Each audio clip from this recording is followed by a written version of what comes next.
Good afternoon. Thank you so much for joining our webinar on digital storytelling for competitive advantage.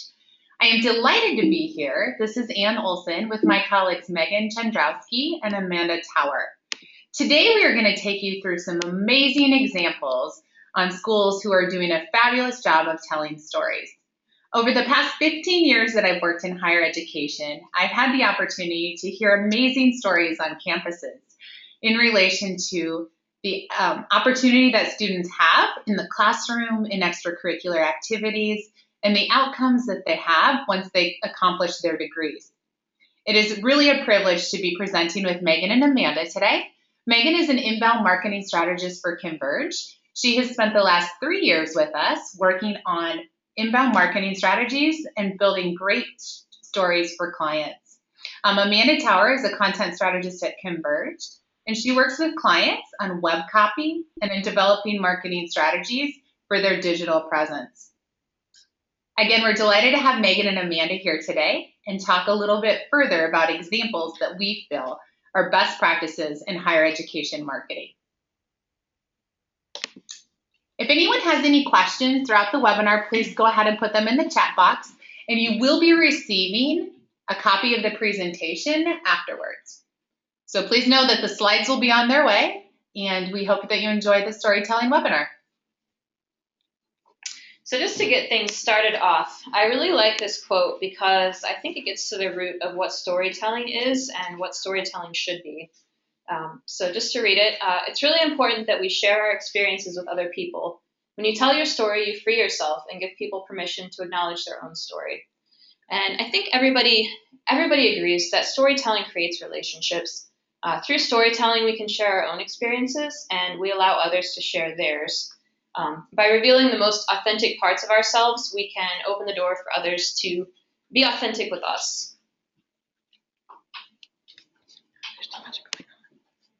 So storytelling isn't a new concept. Humans were sharing stories before we even started thinking of ourselves as storytellers. And then eventually we started using stories to talk about, to sell our products, to build our brands. And through storytelling, one of the really great advantages of storytelling is the emotions that it elicits and how we can appeal to the perceived needs of our audiences. So, whether that's using the right dish soap will make you the perfect mother and wife, or buying the latest gadget will help you be more productive. Behind any successful ad campaign is a great story, and that's one thing that really stays true with storytelling. So once upon a time, if you wanted to be a successful marketer, you just had to tell a good story and your audience could relate to it. So if you told your story in a way that was unique and exciting, people really bought into what you were saying, and oftentimes that would lead to a sale. But now it's not so easy. Most of the prime advertising space has been scooped up. And it seems like everywhere we go, we're bombarded with advertisements. Whether we're going to the movie theater or the doctor's office, there's advertisements everywhere. And we've gotten so used to seeing them that we don't even really pay attention to them anymore. We just start to tune them out. And I think a lot of us who work in small marketing teams, the reality of the situation is even if we had huge teams that could create unlimited amounts of creative, our ability to create is unlimited in that sense, but at the same time, we don't have the space that we need to showcase what we create. So when we're competing against hundreds of thousands of companies and institutions, and I think a really great example of this is in Times Square. There's just ads all over, and there's just not really a whole lot of ad space. And just in case you're curious about the cost of advertising in Times Square, like I was, it costs somewhere between $1.1 and $4 million a year. So not only is there not a lot of space, but you'd have to have a pretty high budget as well to do that. And I think most of us, if we went to our college president and we asked for a $4 million budget to advertise in Times Square, we might lose our jobs. So we're here today to talk about the effectiveness of storytelling and how you can bring even more great examples to your institution and really provide some great stories. Yeah, and with the internet, that challenge becomes even harder because the internet is infinite. Anyone can be a creator and publisher of content, and anyone can be an expert in the content that they publish. And a lot of times, consumers are really just facing an information overload, and the captive audience we once had no longer exists. An audience can opt in to content they want to see, and if they're not interested, they can just opt out. They don't have to see it. That's really, evident. If you record a show on DVR, you can fast forward right through the commercials. When you get an email, if you don't want to read it, you either delete it or you click unsubscribe. So it's just really an age of really being able to control the information that you see, which makes it difficult as a marketer to get the right message to the right audiences. And the brands that really focus on creating relationships, they're the ones that will be getting the audiences to tune in when everybody else is tuning out. And that's why more than ever right now, it's important to become masters of storytelling as marketers. So hopefully, like Anne mentioned, hopefully by the time you leave the webinar today, you'll have some ideas on how to implement that storytelling into your marketing. So these are the 3 attributes of storytelling we're going to be focusing on today. First is authenticity. So in order to be a good storyteller, you have to be authentic. The side of your brand that you're showing on your websites, on your social media channels, and in your print materials, it should be the same brand that prospective students experience when they visit your campus. All of those things should align into the same reflection of your values and your mission and your beliefs. And secondly, your brand should also be approachable. The stories that you're telling should reflect, like I mentioned, the missions that you're talking about.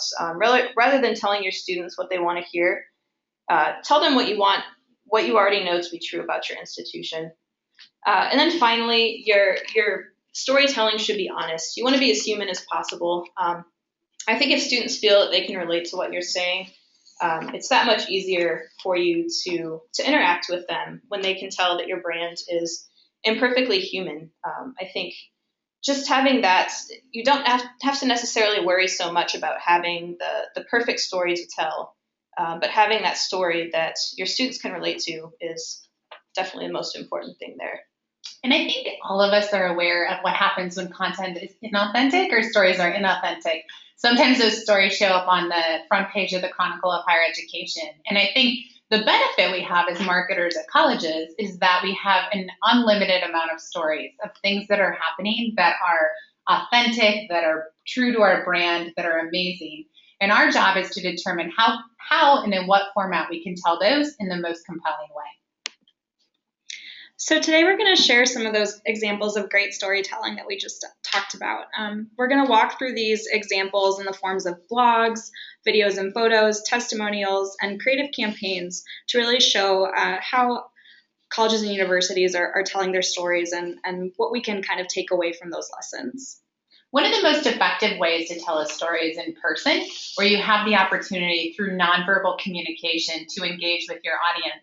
One of the things we're going to talk about today is the way in which to engage with your audience from a digital perspective and from a way in which you don't necessarily have the opportunity to see what that person's response is. So we have created some examples of storytelling that we feel really capture emotion. They're very authentic, they're approachable and honest like Amanda talked about, and they have the opportunity to connect with that individual at a very emotional and real level. So to get started, we're going to go with blogs. Kenyon College does an amazing job with their blog. It's called Along the Middle Path, and basically they've integrated this into their entire homepage. So the homepage of their website is literally their featured blog post. They pull in great images, and I imagine in their CMS they have some control over selecting those stories, but they do a great job of really speaking to all the audiences that land on that page and leveraging that prime real estate to tell their story.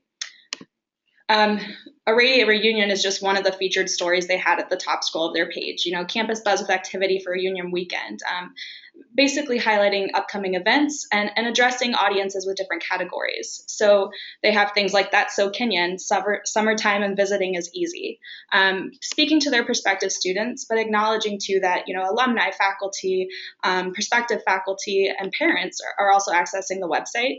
So summertime and the visiting is easy is just one example of those blogs. If you clicked on this image on that page, you would get their full-length feature on Kenyon people, talking about what does the campus look like and feel like, and really inviting you to get to know a little bit more about Kenyon. And one of the things that's my most favorite part about the Kenyon website and their blog is that they've allowed the story to be told as prime real estate, as Megan mentioned, on the very top real estate in the homepage. One of my very favorite blogs that they have on their site is called Traveling Teachers. And it's talking about, instead of saying we had 10 Fulbright fellows last year, they tell the story about those Fulbright fellows. They talk about them teaching English to students in Argentina and Colombia and Germany. And then they show where these students are, what they're doing. They really bring this to life before these students go and they get jobs on Wall Street as banking analysts, et cetera. So they do a fabulous job of bringing that story to life of, okay, Kenyon has 10 Fulbrights, but what does that mean? And they translate that into a story that's really interesting. They also have an opportunity on their website to submit a story. So they're generating and grabbing content from people who are interested in sharing their stories. And those oftentimes are some of the most interesting stories. So Biola University did a really great job here of harnessing their students to tell the Biola stories. So if you go to the homepage of their blog's website, it showcases all these different students that you can get to know. It lists out their name, their major, and then what year they are in school also. And so you can choose, which one of these students that you want to follow. And if you click the student, it takes you to their blog, which is a very honest, unscripted version of what they enjoy about being on campus. And I think sometimes when choosing a college, a lot of students can sometimes be overwhelmed. And Biola does a really great job of harnessing their students, like I said, to really tell that story and to really tell students why it's great to be on campus. And I think another thing they do really well is utilizing the diversity of the different students. There's a lot of different types of students. There's a lot of different types of backgrounds. So I think when you talk about diversity, everybody wants to have a diverse campus. And when you're showcasing these students here, it's very clear that these students all have different interests and backgrounds and goals, but they all have kind of the same experience at Biola, which is that they really enjoy the time that they've spent there. So I think a key takeaway that I see from this is letting your students tell their stories. They all have different viewpoints and perspectives, and if we were talking about a business, your students are your happy customers. Your students are the ones who really know the story and who really should be telling the story. So if they can tell that story in a way that really sells your institution, then you really don't have to sell them the experience at all. Absolutely. Up next, we have an example from Northwest Nazarene University. NNU does a phenomenal job with their blogs. They've taken a very segmented approach. So they've built these out based on user personas in true inbound marketing fashion. First up is the Lead with Love blog, which is promotional for their MDiv program. Basically, they have faculty and students sharing their experiences within the program. This specific post is on leading long before commencement. And it's true to their values. It really speaks to the story that NNU is trying to tell. And the great thing about the authenticity and the honesty of their content is that they can get away with placing calls to actions in a way that makes them feel inviting and less intrusive. So I pulled out this example, a screenshot of, requesting information. And you should never be afraid to put those next steps in front of your audiences. But it just makes it feel a little more organic. Right. Absolutely. And when NNU actually started their blog Lead with Love, they were very, very strategic about wanting to use something that truly talked about the mission and vision of their program, and it connected with those people interested in theology across the globe.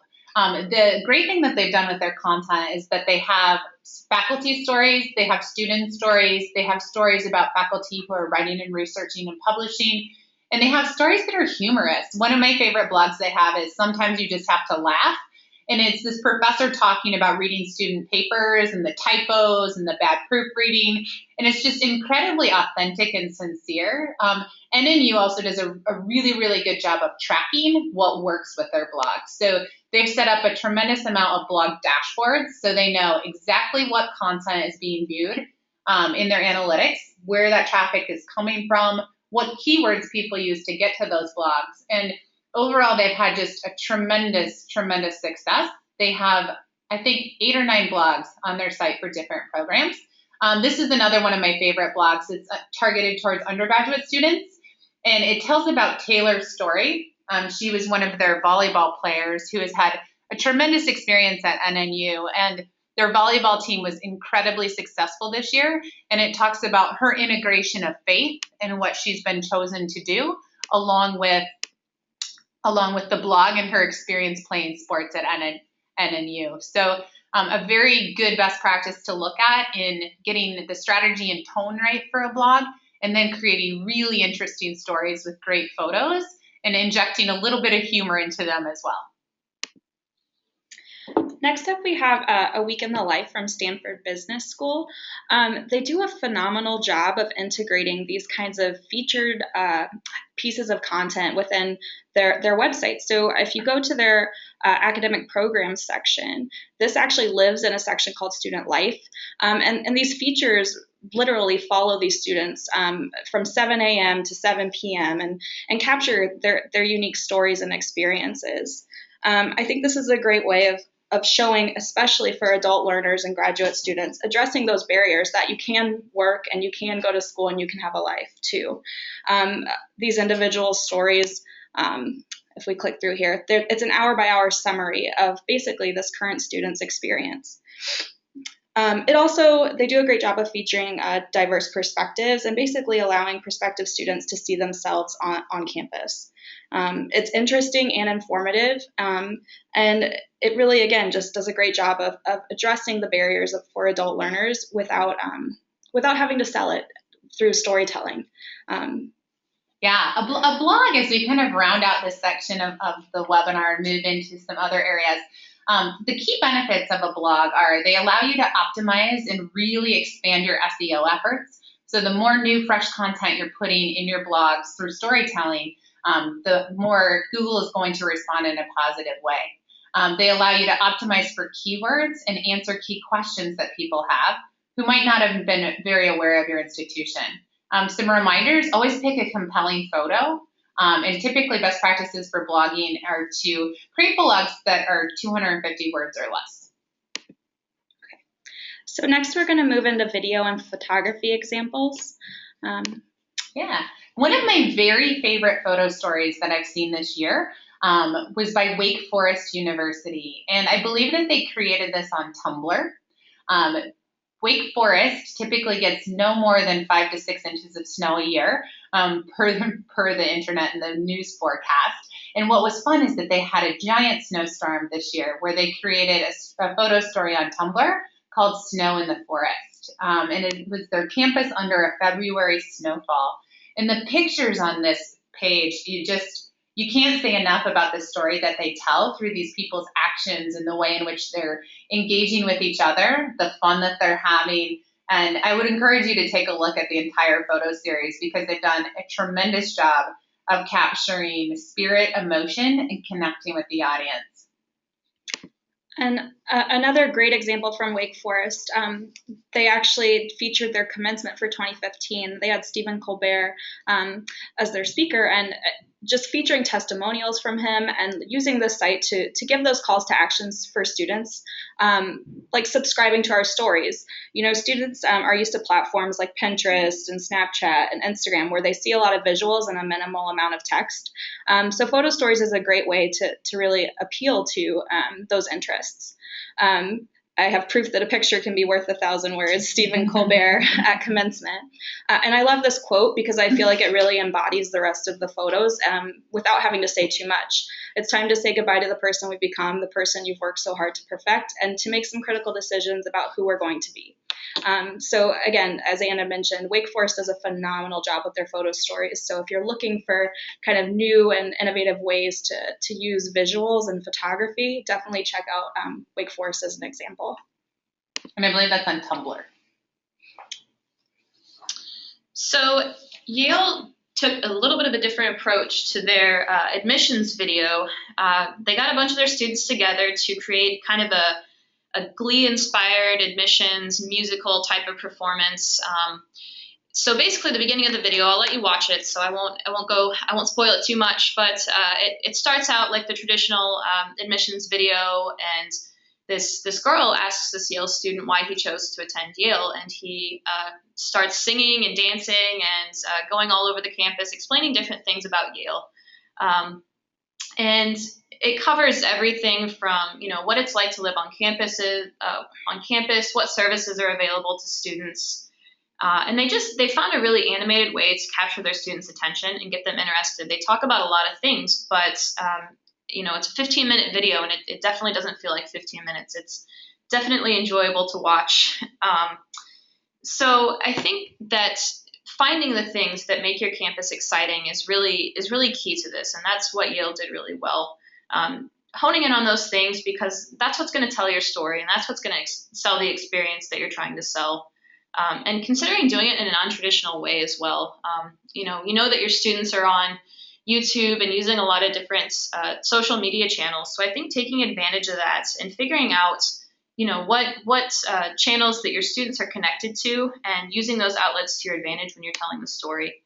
And then connecting with people who have the stories to tell. Obviously prospective students are most interested in what their experience is going to be like on campus, and your prospectives or your current students are going to be the best people to tell those stories. Absolutely. We've had a privilege of working with the Freeman School at Tulane, who has one of the more comprehensive experiential learning programs for their students. And this is a video that's one of my favorites. It's by a Master's of Management in Energy student who is going on an offshore field trip. And they do a tremendous amount of field trips. But this amazing field trip, and if you can just picture yourself standing there in the middle of the ocean, in the middle of the Gulf, going to see the refineries in Louisiana, he talked all about the experiential learning and how much knowledge he got, the camaraderie with his classmates, and some of the things that they saw, the things that they learned. And these types of videos that are created by your students, that are created in the moment when they're having that experience, there's so much energy, there's so much emotion, there's so much of what makes a good, authentic story. So in working with Tulane, not only have we engaged their social media class in helping us to create some of those stories and capturing those during the year, but they've also, some of their programs have done a really nice job of creating videos and blogs that allow the Freeman School to tell their story about their students' experiences.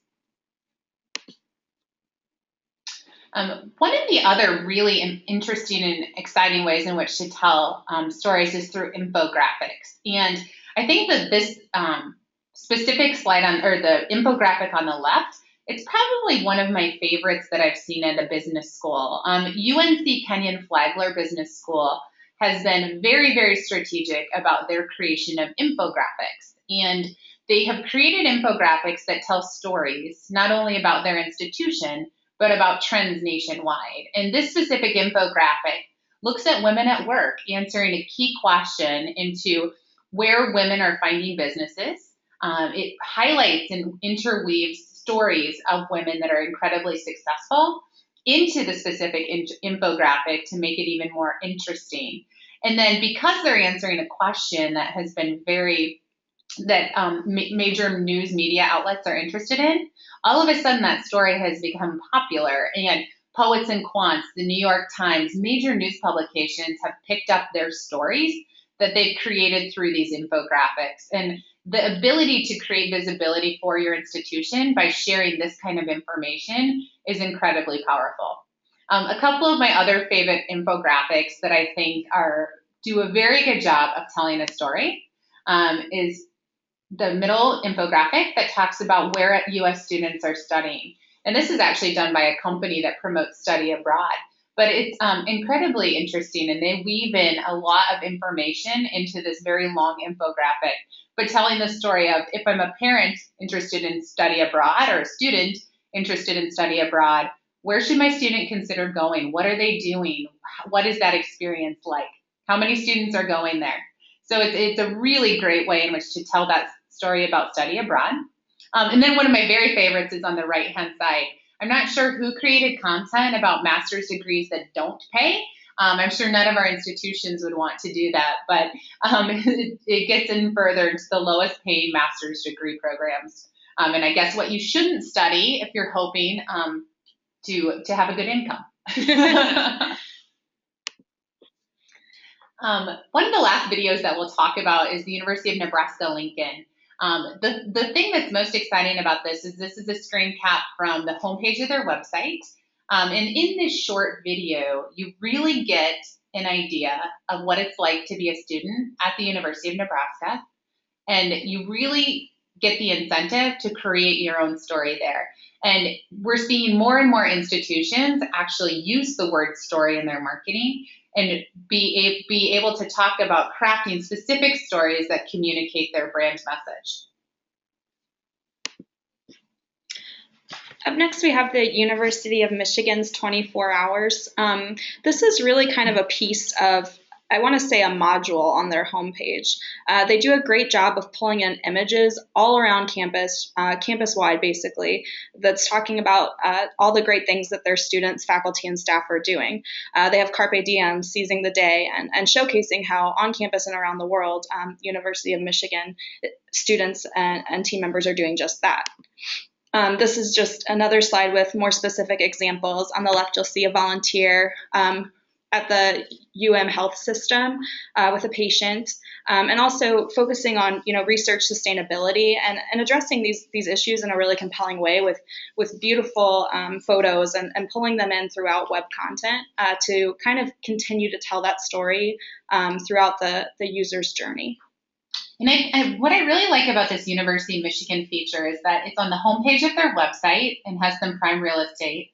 It looks at a 24-hour time period, and this content is always being updated. So it's nice to go back and see what's happening at different times during the day, and it's really demonstrating a picture's worth 1,000 words as far as where and what is happening at Michigan.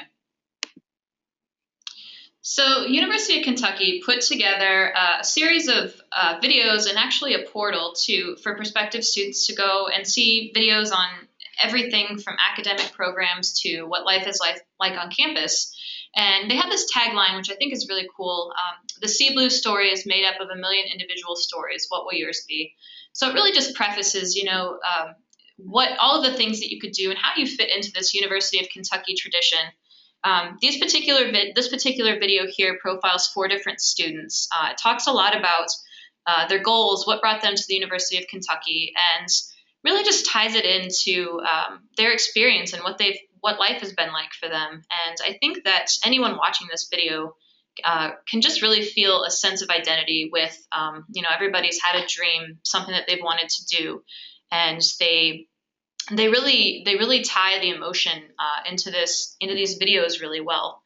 So I think a takeaway from this video is, putting your student stories out there, letting them tell their stories. I guess to me, it's kind of similar to reading a book. When you're reading something that's really good, you get caught up in the characters' lives. You start to feel their struggles and empathize with the things that they're going through.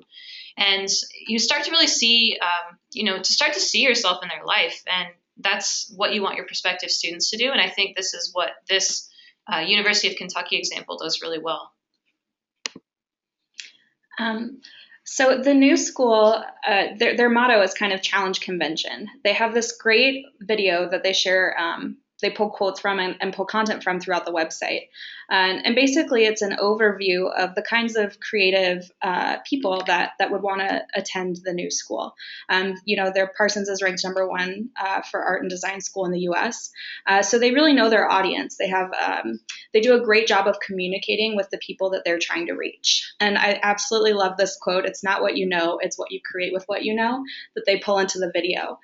So basically, this is their way of reaching those creators. They're looking for people who want to take knowledge one step further, and Challenge Convention is their kind of effort to do that.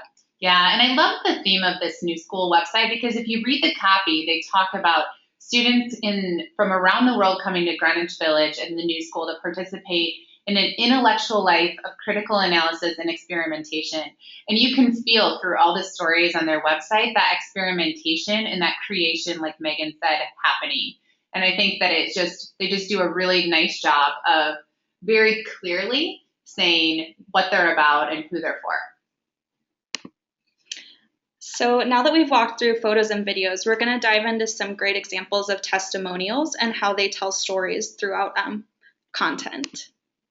So up first, we've been working with Creighton University for the past 2 years, and I can honestly say they do a phenomenal job of collecting quotes from their faculty, staff, students, and it really does bring in that extra layer of personalization throughout their website. Leveraging testimonials to support content just helps continue that narrative. And a lot of times we get, marketing facing, clear and concise copy. What testimonials can do, especially in this case on a program page or on a current student's page, is really personalize that experience. I love the quote from Eileen Worth that says, "I always tell students we'll be there for them long after they graduate. We pay it forward. That's very special." Being able to use dynamic fonts and cool images of students and faculty in their own settings really personalizes this copy.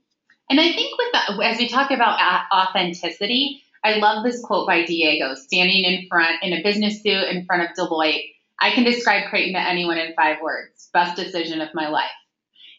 5 words, that's all I had to say. And so I think that's an incredibly powerful testimonial. They nailed it with the photo. He was incredibly articulate about how he feels about the institution, and they picked the right person to tell that message. I think it's a great example of a story that is very compact, but incredibly powerful. And I know if you're wondering how they kind of collect different testimonials and quotes, Creighton does a great job of follow-up. They actually send out quite a few surveys and basically have a database where they collect this information. So it's a lot easier to do than you would really expect. And it, like Anne was saying, this really helps kind of tell that story.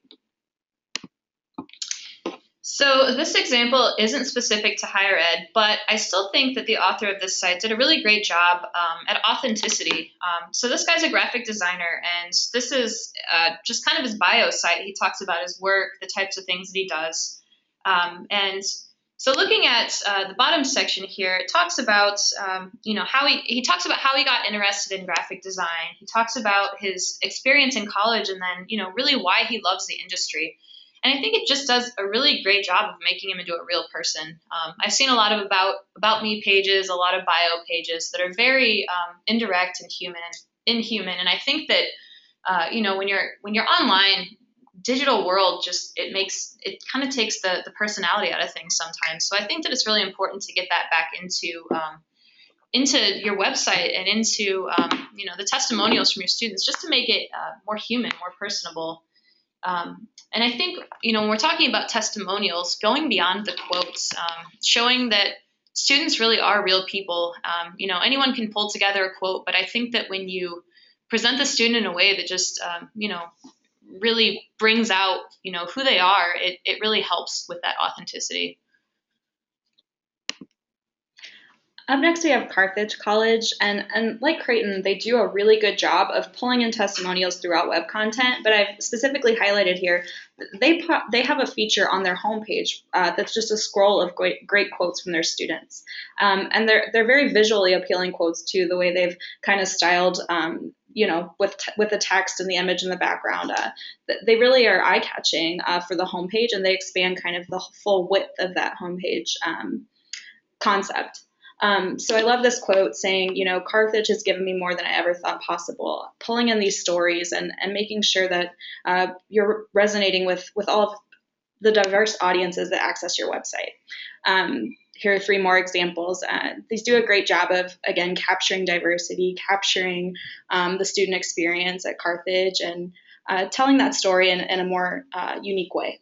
Right. I love Megan's quote at the bottom. "I'm happy every day." I'm not sure about that, but loving all my classes and learning all there is to learn from my professors. You can just see in her eyes the fun that she's having with her college experience. And I think that speaks volumes of the experience that she's having at Carthage. Okay. And last but not least, we're going to go into kind of some creative campaign examples of storytelling. These are kind of more overarching strategies that have been executed on maybe various platforms. And so we'll just jump right in here with Michigan State University. Yeah, Heather Swain at Michigan State and her team have done an absolutely phenomenal job of sharing their brand story. and doing very effective strategic storytelling. So their president was very interested in how they could tell the story of the amazing, indispensable work that their scientists, scholars, and students are doing to advance the common good in uncommon ways. And they took a very, very, I think, risky and fun approach to how they would do this. So they had their 18 stories, and their Spartans Will 360 film crew traveled 4 continents over 8 weeks to collect this content. So they had basically this entire group of videographers and photographers and content folks who were going to capture the stories of what Michigan State research scientists, faculty members, and students were doing to advance the common good.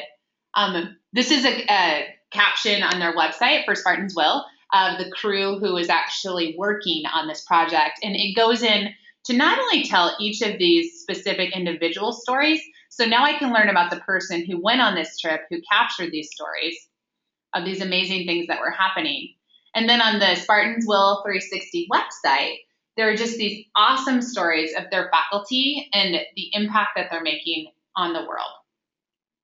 This is an example of the website, and some of these stories are really interesting, from building healthy foundations to showing a more sustainable future. And one of my very favorite stories on this website is in relation to our friend the panda. This story is so cool. This is about a professor who is doing research in Southwest China, and he's been conducting research there for 17 years. And he's studying these super cool things, how to create a framework for sustainable, ecological, deeply entwined natural worlds. And looking at the fate of pandas, looking at the state that they're in, and how climate changes predict the swaths of bamboo and how they'll become unavailable as a result of human development. It is super cool research, and it's so interesting because they did a great job of engaging their alumni with these stories. I was walking through Chicago O'Hare Airport, and there was this great photo of this panda on a billboard there. And it really made me want to jump in and read that story even further. So just a great example of an institution who said, telling our story is incredibly important to us. We are going to designate resources and strategy to getting this done, and then we are going to share this with the world. Something I thought was really interesting, too, when asked about MSU's approach to their president's report here, Heather Swain, communication manager at MSU, actually said, she said, you take the story to where the audience is and you celebrate that story. And I think that really comes back to what we've been talking about with storytelling, which is, don't be afraid to celebrate the great things that are happening at your institution, and giving credit to the individuals who are doing the work. Your audience appreciates that authenticity, and you also have a really unique opportunity there to present the facts in a more interesting and human way. Virginia Commonwealth University actually took a really unique approach to kind of promoting community and their involvement and service to the area, as well as, giving and donations. They're drawing attention to this campaign in their main navigation. They've added community to that top level. And when you click here, you get this great page that's on working together and changing lives. They've devoted efforts to telling stories about community involvement, service learning opportunities for students, and they have their own events feed for things specific to this area. I love their tagline, "Make it real," and I think they do a great job of conveying through the Office of the Provost Community Engagement site this community feature. The University of Iowa's Phil Was Here campaign is very cool. It's actually their foundation, and they've built out an entire website around Phil Was Here. They do cross-channel promotion on YouTube, as you know, it's the second largest search engine. So students and alumni are finding these videos and really engaging with the content and the idea that philanthropy was here, that service is here. There's a great use of inbound marketing tactics for cross-channel promotion, and they use all of these different pieces of content to really tell their stories and encourage alumni and donor engagement. They do a great job of pulling out facts. Over 3,000 faculty and staff gave back to the university, basically telling the story in a lot of different ways, but with one consistent message that service is here, and that, the University Foundation and the University of Iowa, they give back to the community, and they're very involved in the Iowa City area. Yeah, and one of my favorite alumni association websites in higher ed is the University of Notre Dame. And the reason why I like this website so much is that they were so focused on what the needs of their users were through their alumni association that they focused their content and their navigation around who the user audience is. And I've not seen another website in higher ed that had very intentional action verbs as their main navigation. So as an alum, when I come to this site to hear the stories, to engage with the institution, I can connect, learn, serve, pray, cheer, travel, or give. And I think what this has allowed them to do is bring content to the front of the website. If you scroll down on this page, it's just full of alumni stories, and it's full of wonderful anecdotes and engaging content to pull you in and really give you a good feeling of what's happening at the University of Notre Dame. So Snapchat, I feel like this is something that we all know is growing, and some of us don't really know how to utilize it. And I think that University of Michigan does a really great job, and which I feel like was kind of a daring and a bold move. They let their students tell the story. And so what we're looking at here, these are they're called doodle stories. So University of Michigan, they asked their followers to take a screenshot of photos. The top photo is of a squirrel on campus. The other one is of a campus landmark, the cube. And they told them to draw on these snaps and basically just send them in and share them. And they actually got a lot of response with it. University of Michigan is one of the first institutions to actually start using Snapchat. But in just a week, they gained more than 1,100 followers, and they received nearly 800 snaps. So this has been really successful for the University of Michigan. And they found that the community really loves to get involved and help crowdsource stories. They enjoy telling the stories of the things that they're doing on campus, just things that are representative to the University of Michigan that they can post, and they actually are living these stories. So I think that going back to authenticity, it really helps with that angle. I mean, the digital environment is growing, and I think the key here is to be what your students are. And with University of Michigan, what they found is that students are really interested in telling the story. And I think that one of the big takeaways, too, is that social channels are all about storytelling. And they're all about storytelling in a short amount of copy and short amount of words. And as you think about Snapchat and Instagram and Tumblr and other sources to communicate messaging, there's storytelling happening all around you every day. How do you harness it, and how do you make it strategic so that you are engaging your community members and getting the message out that you want to? Okay. So we've walked through some really great examples, and we kind of wanted to round out the conversation with 4 key takeaways just to keep in mind that we've kind of learned from these various examples. So I think first and foremost, it goes back to that slide Amanda shared in the very beginning about authenticity. Be authentic. We included this stock photo of Vince Vaughn as kind of a joke, but this is really fun. If you ever have a chance to look at these, he is in a series of stock photos. And we just laugh because every one of these, I think, was in higher ed, where he's in a classroom or a training room, or he's inserted himself into your traditional iStock photo or stock photo. And it makes us stop and realize that, and again, think through before that intention is just to grab a stock photo and use it. Really think what you're saying to your audience. And if Vince Vaughn can be in these photos, anyone can be in them. Yeah. And again, we say, authenticity and honesty create trust. And if you want to build trust, if you want to be able to create a call to action that feels inviting, not forced, and we want students to really take that next step, we have to be authentic and be our real selves. So step 1. Second takeaway is tell, don't sell. So if your story is good enough, it's going to sell itself. If we let our students communicate the value of their experience, we don't have to go out and push. We can pull people in with great content on video, photography, blogs, throughout our website content. And then, of course, choose your channels. You want to pay attention to the channels your audiences value most. And Amanda really touched on this with the Snapchat example. There's so many platforms out there. Students are overwhelmed with media and with choices, and you want to make sure that you're being strategic. User personas are a great way to kind of think in buckets about who you're speaking to and how you're speaking to them. But just making sure that the efforts that we put into telling stories on our website and throughout social media channels, that they're being done strategically and that we can see ROI on those things. And last but not least, I think probably the most important takeaway is give your students a voice. Give them a platform to tell their own unique stories, and you don't have to you can tell your story. You can tell stories. Yeah, I think this is really interesting for both students and alumni as you think about giving them a voice, allowing the opportunity through qualitative research, constantly be talking to students and alumni about what they're doing in the unique experiences, allowing them to submit these things through social media by post blogging, by video blogging, by having it be some assignments that they work on for their actual classes and being able to capture that real authentic content.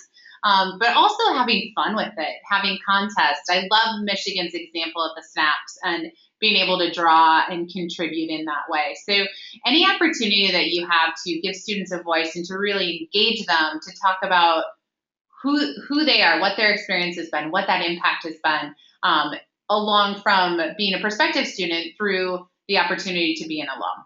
And I think there's an automatic fear there too. I know with University of Michigan, they have one person moderating all of the snaps that are sent to them, which is incredible, but it's also, kind of an experiment. And just, talking to the person who runs this and their experience so far, you would think that they would really need help moderating the snaps that people are sending in. And they've actually found that that's not the case.